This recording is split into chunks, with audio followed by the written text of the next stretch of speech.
Tackle Junkies, what's going on, everyone? Really appreciate you guys and gals for clicking on the video.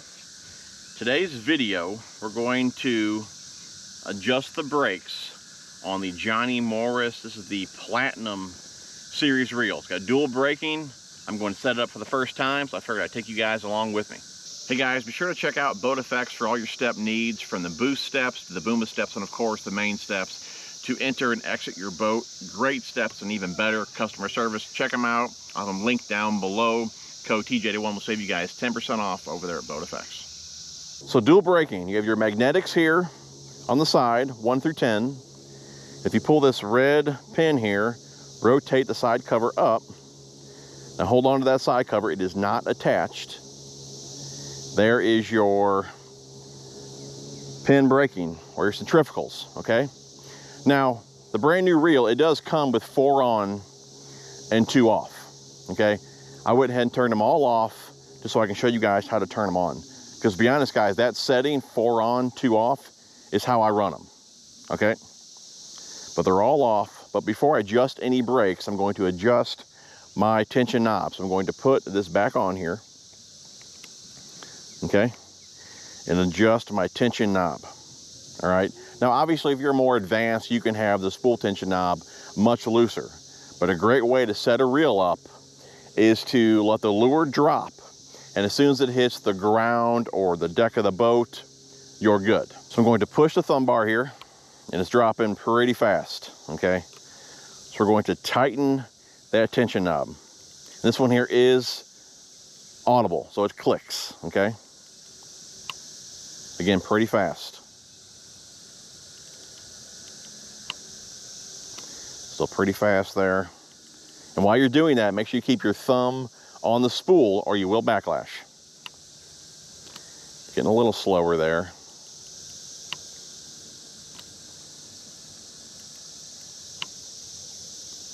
Okay, we'll go a couple more here. That's about perfect there. We'll go one more. You can see there it hit the deck. I did not loop up or backlash, okay? So that's pretty good there, all right? So that's a start. Obviously, the better you get, you can loosen that up. And we are running, that is 15-pound, that is Seaguar and VizX, and I did condition my line no matter how good your line is. And Seaguar is one of the best. Line conditioner plays a big role in using a baitcaster. Fluorocarbon's got a ton of memory, and line conditioner will eliminate a lot of that, okay? So now that we've got our tension knob set, we'll move on to the brakes. So again, we'll go ahead and open up the reel here. Be careful with that side cover. And I'm going to run 4 on and 2 off. So just pop 2 up, like so, and 2 down. Okay, you'll feel them click in place. All right, so I have 4 on and 2 off. Okay, I either run 4 and 2 or I'll go 3 and 3, but you want to keep the spool kind of like even. So 2 and 2 across from each other or every other one. But this setting right here, 4 and 2, works every time, all right? Usually when I set it like this, I leave it. So our centrifugals are set. Now just to be safe here, we're going to run our magnetic brakes up pretty high, okay? So it's on 0, we're gonna run it on like 8, okay? Just so we can guarantee we're not going to backlash.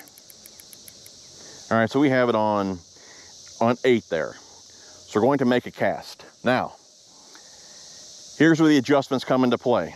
If I were to make a cast and I blow up right away, like I backlash instantly, then I need to adjust my centrifugal. So I need more pin brakes on.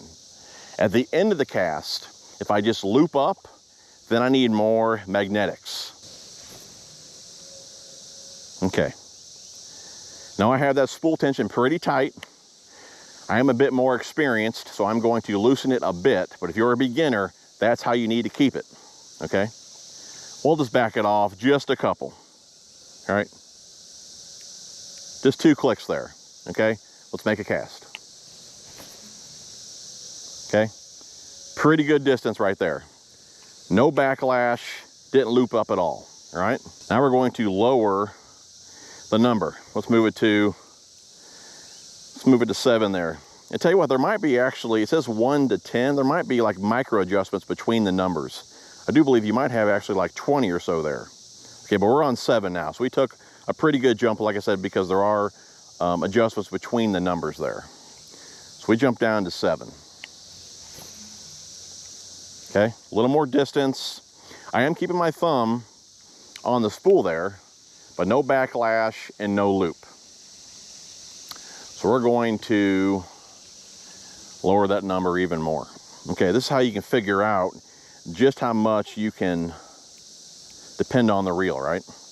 Now we're on 6. Okay, even more distance at the end of the cast, no loops during the cast, and obviously no backlash in the beginning, so our centrifugals are pretty solid. Let's bump that down to 5. Now we're on 5. Okay, you may have seen that during kind of the middle of the cast, it started to loop up there.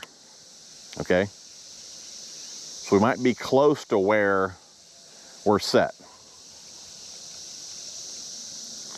So I'm going to go up a click. It's not completely on 6, just 1 click up from 5. And there, 0 loops during the cast. So for this weight setting and how I'm casting, this is probably the perfect setting here. Now you can fine tune it a bit more with your tension knob, but for the most part, with how I have my tension knob set, that lure weight, this setting for the centrifugals and the magnetics is pretty solid. 0 loops there, great distance, no backlashes, and I'm good.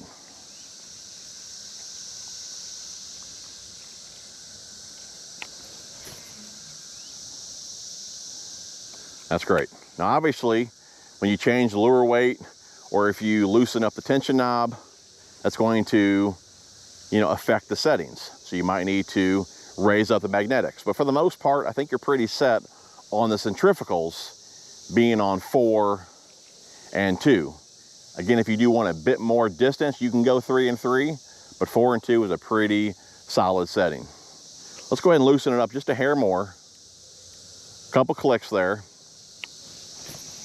And see, with those couple clicks, loosening, I got a bit more distance, but it did loop up just a bit more. So on this next cast, we'll raise up the magnetics just 1 more click, and that should take care of those loops.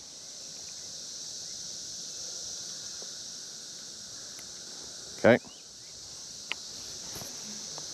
And there we go. Great distance. Tension knob's a little bit looser, and no overrun, no backlash.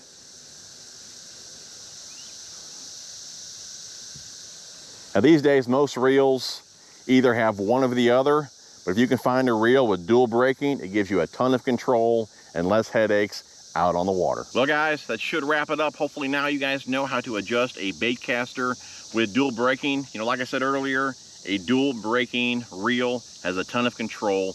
Great for a beginner. Hopefully you guys enjoyed the video. If you did, be sure to smash the thumbs up. Love you guys. We will see you guys on the next one.